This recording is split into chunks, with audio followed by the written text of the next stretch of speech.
지난 월요일이죠. 7월 3일입니다. 지난 월요일이 역사상 지구가 가장 더웠던 날이라고 합니다. 그래서 지구 평균 기온이 17.01도였다고 합니다.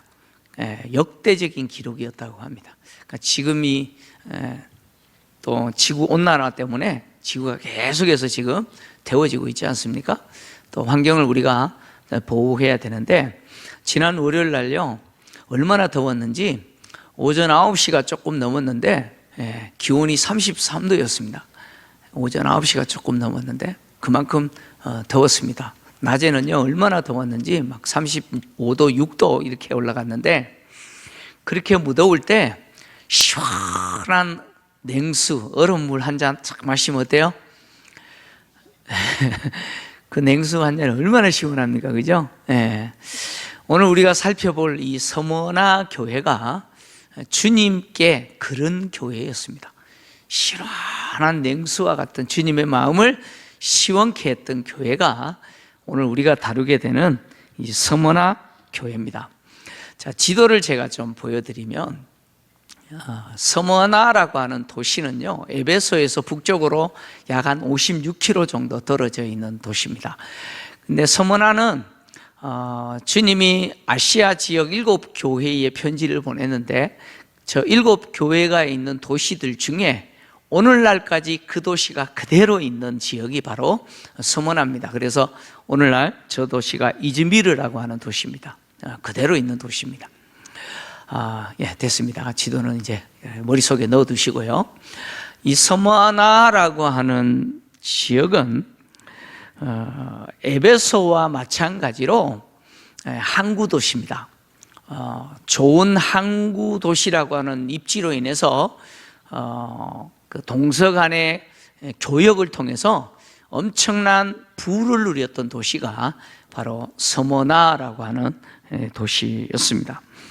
그리고 이 서머나라고 하는 도시는요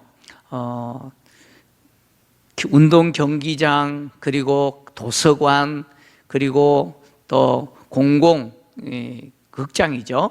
극장, 이런 것들을 자랑하는 도시가 서머나였습니다. 서머나에는 신전들도 많았는데요, 특히 이 서머나에 있는 서필루스 산의 어머니라고 알려져 있는 여신의 신전도 있었고, 헬라 세계의 가장 중요한 신이잖아요, 이 제우스 신전도 서머나에 있었습니다. 그리고 로마의 신전들도 있었는데요, 특히 이 서머나는 BC 195년에 로마의 여신을 위한 신전을 아시아에서 처음으로 건축한 곳이 바로 서머나였습니다. 그리고 로마 황제를 위한 신전도 건축을 했는데, BC 23년에 로마 황제를 위한 신전 건축을 허락을 받았고, AD 26년에 마침내 티베리우스 황제를 위한 신전을 건축을 했습니다. 그리고 이후에 계속해서 황제를 위한 신전을 건축했는데, AD 117년부터 138년까지는 하드리안 황제를 위한 신전을 건축했고, AD 211년부터 217년에는 바로 카라칼라라고 하는 황제를 위한 신전을 건축하기도 했습니다. 이 서머나라고 하는 도시는요 황제 숭배를 통해서 로마에 충성하는 것을 자랑으로 여겼던 도시가 서머나였습니다. 그래서 이 서머나라고 하는 도시를 어떻게 인정했냐, 로마는 서머나를 성전의 문지기 또는 성전의 관리자, 이렇게 신전 관리자로 인정할 정도로 서머나는 로마 황제의 숭배에 아주 특별한 열심을 품었던 도시가 서머나였습니다.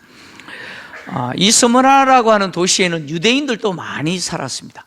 유대인들도 많이 살았는데요, 이 서머나에 살고 있었던 유대인들은 기독교인에 대해서 강한 적대감을 가졌습니다. 강한 적대감을 가졌어요. 이렇게 서머나라고 하는 도시, 특히 로마 황제를 숭배하고 로마에 대해서 충성하는 것을 자랑으로 여겼던 이 서머나 도시의 환경과 그리고 기독교인에 대해서 강하게 적대적 감정을 품고 있는 유대인들로 인해서 서머나에서 신앙생활한다는 것은 참 힘들었습니다. 서머나라고 하는 이 도시에서 신앙생활한다는 것은 정말 쉬운 일이 아니었습니다. 서머나 교회가 세워진 배경에 대해서는 정확하지는 않지만 바울이 에베소에서 3차 선교 여행할 때 두란노 서원을 통해서 3년 동안 복음을 전하고 사역했잖아요. 그때 아마 이 서머나 교회도 개척된 것으로 추정합니다. 이 서머나 교회는 조직된 교회입니다. 그래서 이그나티우스가 서머나 교회에 보낸 편지에 보면 서머나 교회는요, 감독도 있고요, 장로도 있고요, 집사도 있는 교회였습니다. 그러니까 잘 조직된 그런 교회가 서머나 교회였습니다. 이 서머나 교회를 향해서 오늘 주님이 이제 편지를 보냈는데, 주님은 서머나 교회에게 당신을 어떻게 소개했느냐? 나는 처음이요 마지막이요 죽었다가 살아나시니 라고 당신을 소개했습니다.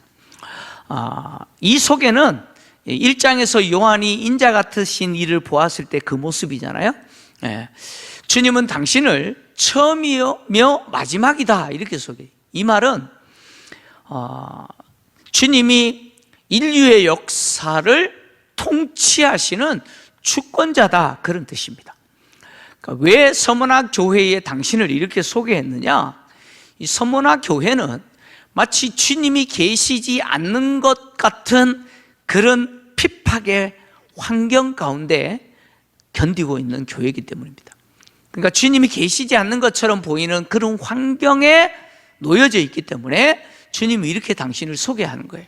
다시 말하면 주님은 인류의 역사를 당신이 통치하고 계시는 주권자라는 거예요. 그래서 서머나 교회가 지금 겪고 있는 이 극심한 핍박, 이 핍박 역시, 이 박해 역시 주님이 허락하신 것이다 라고 지금 말씀하시는 거예요. 뿐만 아니라 주님은 당신이 죽었다가 살아나신이라고 소개하잖아요. 이것은 서머나 교회가 겪고 있는 이 박해는 순교적 박해입니다. 이 죽을 위기에 처한 이 박해 중에 있는 서머나 성도들을 향해서 주님은 이렇게 말씀하시는 거예요. 나는 죽었다가 다시 살아나신이다. 다시 말하면 너희들이 끝까지 승리하면 죽었다가 살아난 내가 누리는 이 영광, 죽음을 이기는 영광을 너희들이 얻게 될 거다. 이렇게 주님이 당신을 소개하면서 서머나 교회, 죽을 위기에 처한 서머나 교회 성도들을 위로하시고 소망을 주고 계시는 것이죠. 주님은 이렇게 서머나 교회에 당신을 소개하고 나서 뭐라고 말씀하시느냐? 서머나 교회 성도들이 겪고 있는 환난과 궁핍을 안다 이렇게 말씀하셨습니다. 주님은 서머나 교회가 지금 어떤 형편에 있는지 잘 아십니다. 특히 서머나 교회가 겪고 있는 환난과 궁핍을 아신다라고 말씀하셨는데, 이 환난과 궁핍이라고 하는 것은 서머나 교회 성도들이 예수 믿는 것 때문에 황제 숭배를 거부했습니다. 황제 숭배를 거부한 것 때문에 당하고 있는 육체적, 물질적 고난을 이야기하죠. 그래서 이 고난은 경제적 빈곤으로 이어진 것을 이야기합니다. 황제 숭배를 통한 로마에 대해서 충성하는 것을 강조하고 그것을 자랑스럽게 여기는 서머나에서 그리스도인들이 황제 숭배를 거절했어요.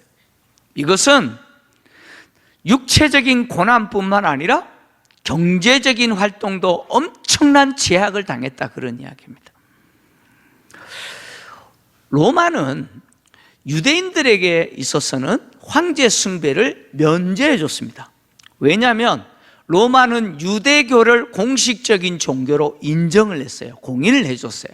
그래서 유대인들은 황제 숭배를 하지 않아도 되었습니다. 기독교 초기에는 로마가 기독교와 유대교를 구분하지 않았어요. 기독교를 유대교의 한 분파 정도로 생각을 했어요. 그래서 기독교가 유대교라고 하는 그늘 아래에서 보호를 받았어요. 그래서 예수 믿는 성도들은 황제 숭배를 하지 않아도 되었습니다. 그런데 네로 황제 때부터 기독교가 박해를 받으면서 더 이상 유대교로 취급받지 못했습니다. 다시 말하면 유대교와 완전히 분리됐어요. 그래서 기독교가 유대교와 완전히 분리됨으로 인해서 더 이상 유대교라고 하는 그늘 안에서 황제 숭배하지 않아도 되는 그 특권을 누리지 못하게 된 거예요.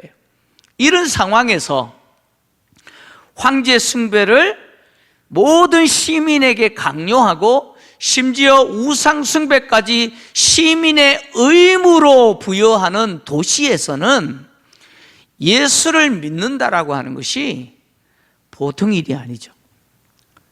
예수를 믿는 것 때문에 황제 숭배를 거절하거나 또 우상 숭배를 거절했을 때 그것에 대해서 제재를 가하는 도시에서 살고 있는 그리스도인들은 말로 할 수 없는 육체적인 고난과 그리고 경제적인 어려움을 겪을 수밖에 없었다라고 하는 것이죠. 바로 이런 도시가 서머나였다는 거예요. 그래서 서머나라고 하는 도시는요, 황제 숭배와 우상 숭배에 대해서 모든 도시 시민의 의무로 부과하고 그것을 거부하는 자에 대해서는 제재를 가했던 도시가 서머나 도시입니다.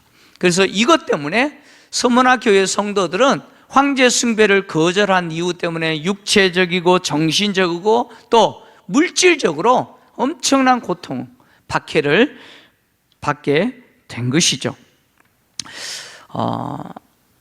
서머나라고 하는 지역에서 경제활동을 하기 위해서는 반드시 어디에 가입해야 되냐면 길드에 가입을 해야 돼요. 조합에 가입을 해야 돼요. 그러니까 어떤 장사를 하든 그 장사의 품목에 맞는 조합이 있는데 거기에 가입을 해야 돼요. 근데 황제 숭배를 거절하면요, 길드에서 제재가 가해집니다. 장사 못해요. 그러니까 경제활동을 할 수가 없는 거예요. 때문에 황제 숭배를 거절하면 당국에 고발당하고 경제활동도 하지 못하기 때문에 서머나 교회는요, 진짜 가난한 교회입니다. 너무너무 가난한 교회. 그러나 주님은 이렇게 육체적으로 박해를 당하고 경제활동을 하지 못했기 때문에 경제적으로 결핍한 궁핍하게 살게 된 이 서머나 교회를 향해서 실상 너희들은 부유한 자다 이렇게 인정하신다. 그러니까 영적으로는 뭐예요? 부유한 자라고 말씀을 하시는 것이죠. 인간적인 눈으로 보면 서머나 교회 성도들은요, 너무너무 가난해. 끼니를 때우기도 힘들 만큼 그들은 가난했습니다. 앞에서 이야기했던 것처럼 서머나라고 하는 도시는 동서 무역을 통해서 엄청난 부를 누리는 도시 아니에요? 정말 잘 사는 도시인데 그 도시에서 살아가는 서머나 교회 성도들은 너무 가난한 삶을 삽니다. 서머나 교회는 황제 숭배를 받아들이고, 눈 감고 한번 하면 되잖아요. 황제 숭배를 받아들이고 길드라고 하는 조합을 중심으로 경제 활동을 하면 얼마든지 부를 누릴 수가 있어요. 그런데 그들은 그것을 거부하고 황제 숭배하여서 경제적인 부를 누리는 것보다 주님을 선택하고 육체적인 박해뿐만 아니라 경제적으로 가난하게 사는 것을 그들은 선택했다는 거예요. 왜 그렇게 선택했느냐? 그들은, 그러니까 서머나 교회 성도들은 세상에서 누리는, 다시 말하면 세상과 타협하면서 살면서 얻게 되는 그 경제적 부라고 하는 것이 궁극적 행복이 아니다라고 하는 것을 그들은 알기 때문이죠.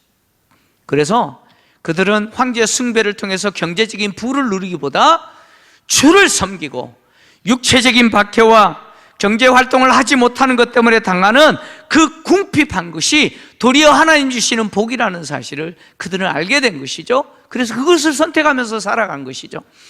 그래서 주님은 그런 서문화 교회 성도들을 향해서 실상은 너희들이 부유한 자라고 이렇게 선언하신 것이죠. 서문화 교회 성도들이 이렇게 육체적으로 서문화 당국으로부터 고난을 당하고 경제 활동을 하지 못하는 것 때문에 극심한 가난으로 고통을 당하게 된 배경 중에 한 가지는 유대인들 때문이에요. 유대인들 때문입니다. 서문화에 살고 있는 유대인들은 기독교인에 대해서 강한 적대감을 갖고 있다고 제가 말씀을 드렸잖아요. 그들은 기독교인들에 대해서 서문화 당국에 고발할 뿐만 아니고 폭도들과 함께 기독교인들의 재산을 약탈하는 행위까지도 저질렀습니다. 그래서 기독교인들은 가난해질 수밖에 없었습니다. 주님은 이런 서문화에 살고 있는 유대인들을 향해서 자칭 유대인이라고 말씀하시고 그들의 비방을 알고 있다라고 말씀하시고 실상은 그들이 유대인이 아니다 라고 말씀하시고 그들이 모이는 회당, 그 회당은 하나님을 기쁘시게 하고 하나님을 예배하는 회당이 아니라 사탄의 회당이라고 선언하셨습니다. 서문화의 유대인들은요, 정말 기독교인들을 색출하고 그들을 서문화 당국에 고발하여 육체적으로 고난당하게 만들고 그리고 그들의 재산을 압류하고 약탈하고 또 더해서 경제활동을 하지 못하게 하여 고난당하게 했던 사람들이 바로 유대인들이었습니다.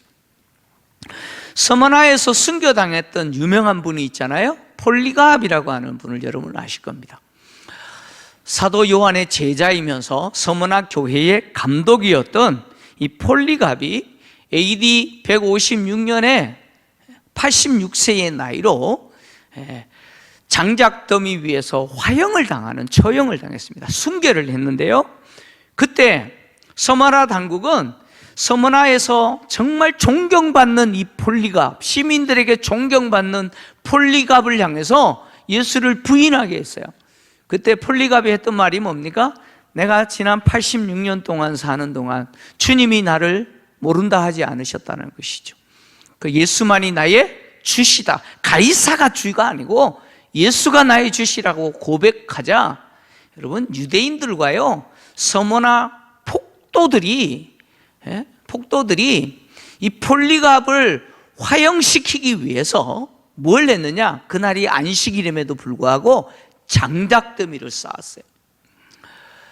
아니 안식일에 장작더미 쌓는 게 뭐가 문제냐? 유대인들은 안식일에 장작더미를 쌓는 것은 율법을 어기는 행위라고 생각했어요.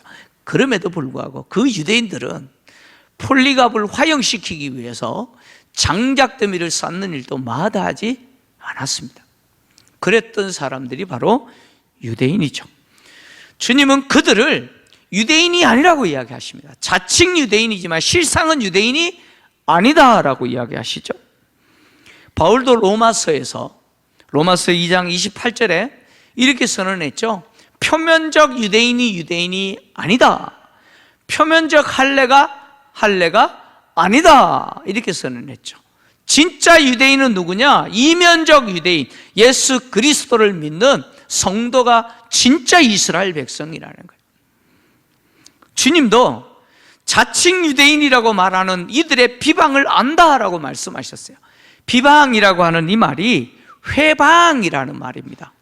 회방이라는 말이에요. 이 말은 무슨 의미냐면 하나님을 모독하는 단어입니다. 그러니까 회방이라는 것은 하나님을 모독한다, 그런 이야기예요. 그러니까 주님이 유대인들이 그리스도인들을 고발하고 그들의 재산이 압류당하고 약탈당하도록 하는 그 일에 빨간 완장 차고 죽창이죠, 대나무 죽창 들고 집집마다 수색하면서 어떻게든 그리스도인들 색출하려고 혈안이 됐던 이 유대인들은 유대인이 아니라는 거예요. 하나님을 경외하는 유대인들이 아니고 하나님을 예배하는 자들이 아니고 이들은 어떤 자들이냐? 회방하는 자, 하나님을 모독하는 자라고 지금 말씀하시는 거예요. 하나님을 위해 충성한다고 하면서 그리스도인들을 색출하고 고발하고 약탈하는 이 유대인들의 행위는 하나님을 위한 헌신과 충성이 아니고 뭡니까? 하나님을 모독하고 있는 것이죠. 주님은 서머나의 유대인들이 하는 그 행위, 그래서 서머나 교회 성도들이 물리적인 박해와 경제적인 그런 가난을 당하고 있는 당하게 하는 이 유대인들의 행위가 사실은 하나님을 모독하는 행위라고 주님이 인정하시는 거예요. 그러니까 그리스도인들이 당하는 그 고난을 주님이 당하는 고난, 주님이 당하는 모독이라고 인정하시는 것이죠. 주님은 그 유대인들이 안식일마다 모이는 회당은 하나님을 예배하는 회당이 아니고 사탄의 회당이라고 이야기합니다. 주님은 공생의 기간 동안 유대인들과 끊임없이 논쟁을 벌이셨잖아요. 유대인과 논쟁을 벌이실 때 유대인들은 주님을 거부하면서 끊임없이 뭐라고 주장했냐면, 우리는 아브라함의 후손으로서, 아브라함의 자손으로서 하나님의 백성, 하나님의 자손이라고 그렇게 주장을 했죠. 그때 주님이 그렇게 주장하는 유대인들을 향해서 뭐라고 말씀하셨느냐? 너희 아버지는 마귀다, 이렇게 말씀하셨어요. 그 유대인들을 향해서 너희 아버지는 누구라고요? 너희 아버지는 마귀다, 너희는 마귀에서 났다 라고 말씀하셨어요. 요한복음 8장 42절에서 44절을 좀 같이 읽습니다. 시작. 예수께서 이르시되 하나님이 너희 아버지였으면 너희가 나를 사랑하였으리니 이는 내가 하나님께로부터 왔음이라. 나는 스스로 온 것이 아니요 아버지께서 나를 보내신 것이니라. 어찌하여 내 말을 깨닫지 못하느냐? 이는 내 말을 들을 줄 알지 못함이로다.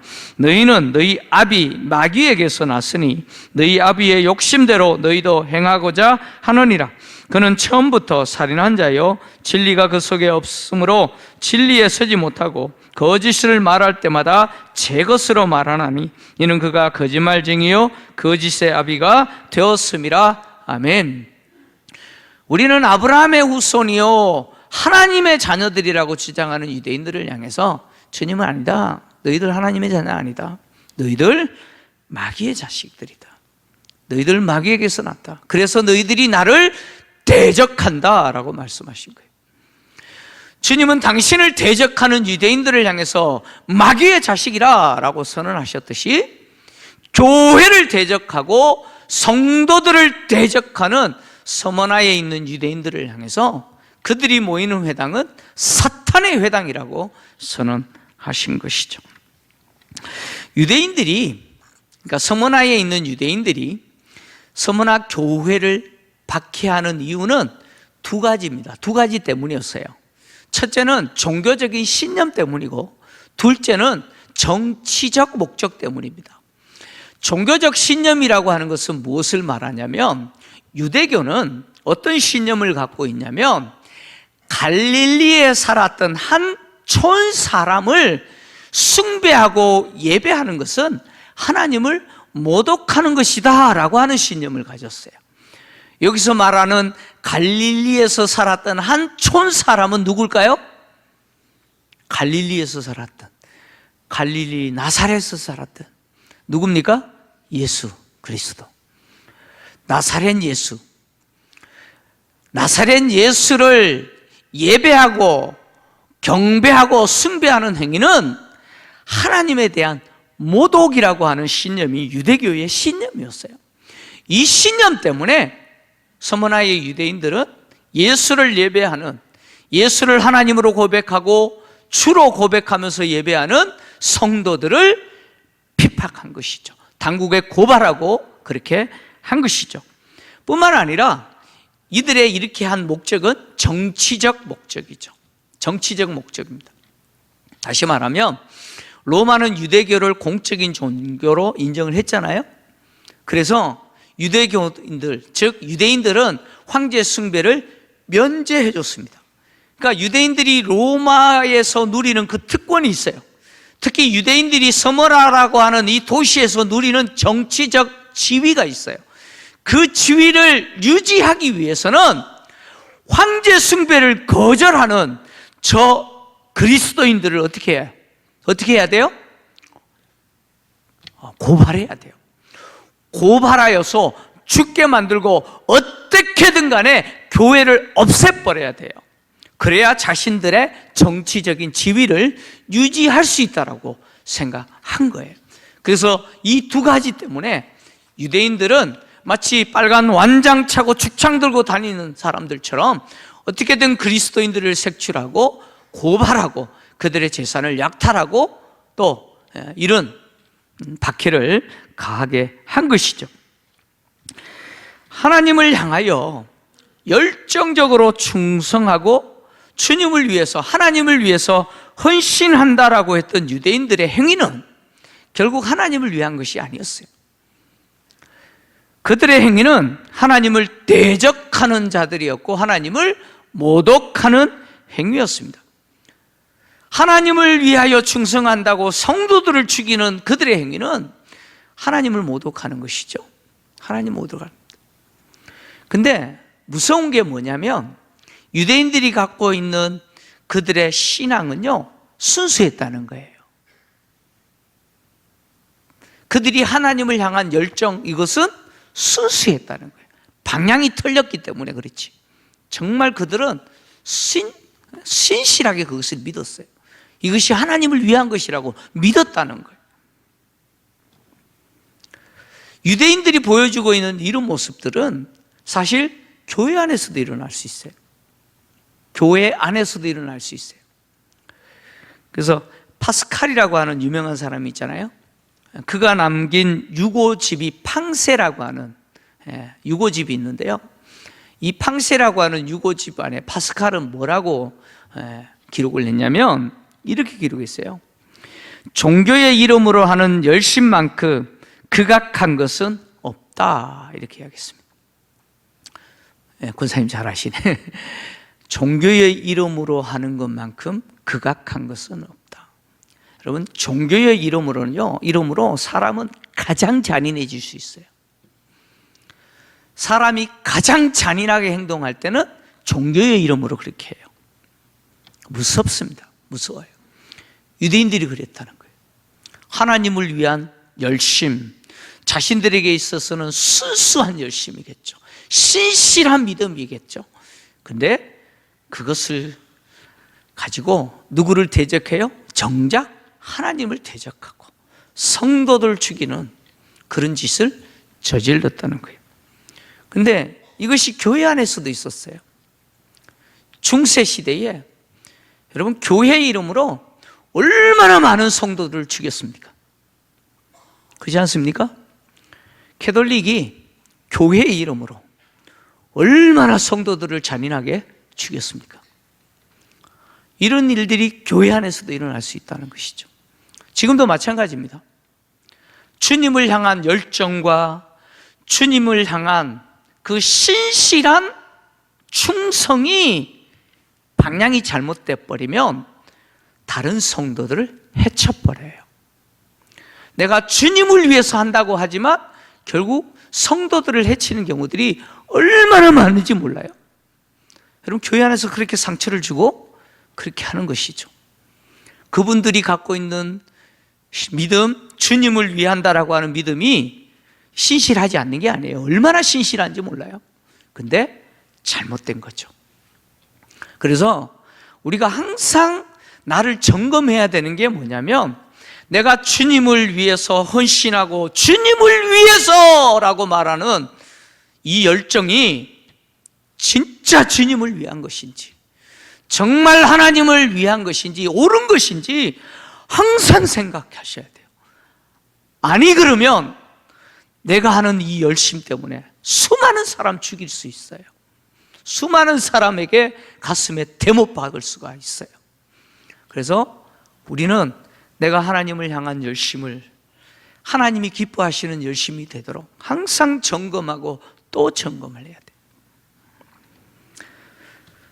주님은 이렇게 서머나 교회가 당하고 있는 이 환난과 궁핍을 아신다. 그리고 이 환난과 궁핍의 원인이 되는 그 유대인들이 어떤 존재인지도 안다라고 말씀하셨죠. 그러면서 주님은 서머나 교회를 향해서 두려워하지 마라. 너희들에게 박해를 가하는 그 유대인들과 서머나 당국, 그들을 두려워하지 마라. 그들 배후에서 일하고 있는 사탄에 대해서 두려워하지 마라. 이렇게 말씀하시면서 주님은 장차 받을 고난을 두려워하지 마라. 이렇게 말씀하셨어요. 좀 제가 이제 이 말씀을 준비하면서 이 말씀을 성도들이 어떻게 해야 되나 이런 고민이 생기는 거예요. 무슨 이야기냐면 우리 성도님들 중에는 참 주님이 계시지 않는 것 같은 환경 가운데 지금 고난당하는 분들이 계시잖아요. 그러면 참 그런 환경에서 힘들게 견디다가 주일날 교회 예배에 오셨으면 목사님이 이제 그 환경 끝났습니다, 기뻐하십시오, 하나님이 그 환경 싹 걷어주신답니다 라고 말씀을 하면 얼마나 좋겠어요. 그죠? 근데 그런 말씀이 아니에요. 지금도 죽을 고통을 겪고 있는데 주님은 그런 서머나 교회를 향해서 이제 너희들 고통 끝났다, 걱정하지 마라, 이제 너희들이 당하는 그 고난 내가 싹 치워주겠다, 그렇게 말씀 안 하세요. 그렇게 말씀 안 하시고 도리어 지금까지 겪었던 거는 아무것도 아니다, 진짜 센 게 온다, 장차 받을 고난을 두려워하지 말라, 더 큰 게 온다는 거예요. 더 힘든 것이 오겠다는 거예요. 장차 받을 고난이라고 하는 것은 올 수도 있고 안 올 수도 있는 게 아니에요. 불가피하게 필연적으로 겪게 되는 사건을 이야기합니다. 그 일들이 있을 거라는 거예요. 그러나 서머나 교회는 두려워하지 말아야 된다, 두려워하지 말라는 거예요. 왜 두려워하지 말아야 되느냐? 그것은 너희들로 하여금 그렇게 고난을 주는 자들을 두려워하지 말아야 되는데, 그 이유는 그들은 기껏해야 너희들의 육체의 생명은 죽일 수 있어도 영혼의 생명은 죽일 수 없는 자들이라는 거예요. 그래서 주님은 마태복음 10장 28절에서 이렇게 제자들에게 말씀하셨죠. 같이 읽겠습니다. 시작. 몸은 죽여도 영혼은 능히 죽이지 못하는 자들을 두려워하지 말고 오직 몸과 영혼을 능히 지옥에 멸하실 수 있는 이를 두려워하라. 아멘. 몸을 죽이는 자들을 두려워하지 말고 그 몸과 영혼까지 지옥에 던져넣는 분을 두려워해라. 주님은 제자들에게 이렇게 말하는 거예요. 그래서 주님은 서머나 교회 성도들을 향하여서 지금보다 더 큰 고난이 앞으로 다가오고 있지만, 점점 다가오고 있지만 두려워할 거 없다는 거예요. 왜냐? 기껏해야 그것은 내 몸이 죽는 거라는 거죠. 황제 숭배를 거절한 것 때문에 옥에 던져지는 경우는 흔한 일입니다. 그래서 주님이 이제 장차 받을 고난은 뭐냐? 사탄이 너희들 중에 몇 사람을 옥에 던져넣는다는 거예요. 옥에 던져넣는다는 이 말은 그냥 일시감금한다 그런 이야기가 아니에요. 땅땅땅 사형, 이런 판결입니다. 사형 판결 내렸다 그런 이야기예요. 그래서 시험을 할 거라는 거예요. 열흘 동안 시험할 거라는 거예요. 누가요? 사탄이 그렇게 시험할 거라는 거예요. 사탄의 존재는 어떤 역할을 하느냐? 성도들의 믿음이 보석 같은 믿음이라는 사실을 드러내는 역할을 누가 해요? 사탄이 합니다. 사탄이에요. 여러분, 믿음은 언제 빛나느냐? 위기 순간에 빛나는 거예요. 고난이 있을 때 우리의 믿음은 하늘의 별과 같이, 보석과 같이 빛나죠. 근데 그 믿음을 빛나게 하는 역할을 누가 하느냐? 사탄이 한다는 거예요. 사탄이 우리를 시험하여 고난을 주고 어려움을 주고 힘든 시간들을 겪게 만드는 것은 내 믿음이 보석 같은 믿음입니다 라고 하는 것을 증명하는 것이죠. 그래서 열흘 동안 시험할 거다 라고 표현했는데, 여러분 10일 동안 시험한다는 것은 어디에 근거한 말씀이냐면 다니엘이 세 친구와 함께 바벨론 포로로 끌려갔어요.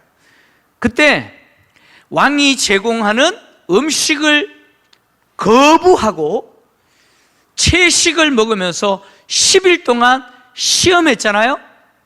다니엘과 세 친구는 열흘 동안 왕의 음식, 왕이 제공하는 그 우상에게 드려졌던 음식을 거부하고 채식만 하면서 자기의 믿음을 증명해냈지 않습니까? 이것에 근거해서 요한은 주님의 말씀으로 서머나 교회 성도들을 사탄이 열흘 동안 시험할 거라는 거예요. 그래서 이 열흘 동안의 시험의 기간은 서머나 교회 성도들의 믿음이 보석과 같은 믿음이라는 사실을 드러내는 역할을 할 거라는 거예요. 이 열흘이라고 하는 기간은, 열흘이라는 기간은 짧은 기간을 대략적으로 표현하는 의미이기도 하고 또 반드시 끝이 있다. 그것을 분명하게 말하는 제한된 시간이다라고 하는 의미를 갖습니다. 중요한 것은 이 기간은 서머나 교회 성도들에게 믿음이 뭐예요? 보석 같은 믿음이라는 것을 증명하는 시간이라는 거예요. 주님은 이 시험에서 죽도록 충성해라, 그리하면 생명의 관을 주리라 약속하셨습니다. 여러분, 죽도록 충성하라고 말씀하셨어요. 왜요? 이 시험은 어떤 시험이에요? 순교적 시험이기 때문에 그래요. 순교적 시험이에요. 그래서 이 서머나에서 순교자들이 계속해서 나와요. 뒤에서 또 말하겠습니다만은 폴리갑은요 11번째 순교자인가? 그렇습니다. 순교적 시험이기 때문에 죽도록 충성하라는 거예요. 이렇게 죽도록 충성하면 뭘 주시느냐? 생명의 관을 주시겠다. 이 관은 운동 경기에서 승리한 자가 쓰는 면류관을 이야기합니다. 근데 이 면류관은 주님이 뭐라고 말씀하셨느냐? 생명이라고 이야기합니다. 이 관은 생명 자체죠. 그래서 끝까지 죽도록 충성하는 그 자에게 주님은 뭘 주시느냐? 생명을 주신다는 거예요. 주님이 서머나 교회에 주신 이 약속은요, 서머나 교회에게만 주신 게 아니고 땅에 있는 모든 교회에 주신 약속이죠. 그래서 귀 있는 자들은 성령이 교회들에게 하시는 말씀을 들으라 라고 말씀하시고 약속을 주셨는데, 이기는 자는 둘째 사망의 해를 받지 않을 것이다 라고 약속을 주셨죠. 둘째 사망이 뭘까요? 첫째 사망은 우리의 몸과 영혼이 분리되는 육체의 죽음을 이야기합니다. 이게 첫째 사망이에요. 둘째 사망은 뭘까요? 요한계시록 20장 14절에서 15절에 둘째 사망은 이것이라고 말을 합니다. 같이 읽겠습니다. 시작. 사망과 음부도 불못에 던져지리니 이것은 둘째 사망 곧 불못이라. 누구든지 생명책에 기록되지 못한 자는 불못에 던져지더라. 아멘. 둘째 사망은 뭡니까? 영원히 꺼지지 않는 지옥불에 던져지는 것을 이야기합니다.